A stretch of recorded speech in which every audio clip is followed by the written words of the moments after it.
চলচ্চিত্রের যে বাজার বড় হয়ে গেল, সেটা কি আমাদের চলচ্চিত্র আরও ফ্রিকুয়েন্ট আসার জন্য, আরও বেশি বেশি চলচ্চিত্র রিলিজ হওয়ার জন্য সহায়ক হবে কিনা? না, বাজার বড় হওয়া তো অবশ্যই ভালো।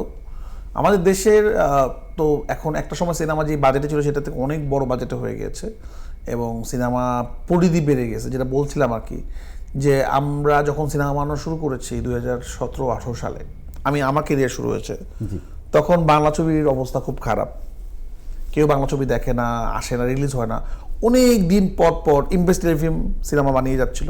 মাছরাঙা টিভি, মাছরাঙা টেলিভিশন যারা স্কোয়ার, তারা মাঝে মাঝে সিনেমা বানাতো। মনপুরা অনেক দিন পর আরেকটা ছবি, মানে অনেক গ্যাপে গ্যাপে 3 বছর 4 বছর পর পর একমাত্র ইমপ্রেস ফিল্ম রেগুলার ছবি বানাতো। এছাড়া কেউ কিন্তু রেগুলার ছবি বানাতো না, অনেক দিন পর পর একটা ভালো ছবি আসতো। ইমপ্রেস, জাস মাল্টিমিডিয়া এরাই হ্যাঁ, তারপর মাঝখানে তো পরে তো হয়ে গেল, তারা সিনেমা বানানো একটু কমিয়ে দিল। তারপর তখন থেকেই জ্যাজের সাথে আমার লঞ্চ হওয়ার পর থেকে তখন আমরা শুরু করলাম, আমার ক্যারিয়ার শুরু হলো জ্যাজের মাধ্যমে। এরপর থেকে আমি 1 বছরও গ্যাপ দেইনি আর কি। প্রতি বছর কিন্তু আমার একটা একটা সিনেমা মুক্তি পেয়েছে। আমি যখন থেকে সিনেমা বানানো শুরু করেছি, যতদিন আমার ক্যারিয়ার, প্রতি বছর আমার সিনেমা রিলিজ হয়েছে একটা একটা।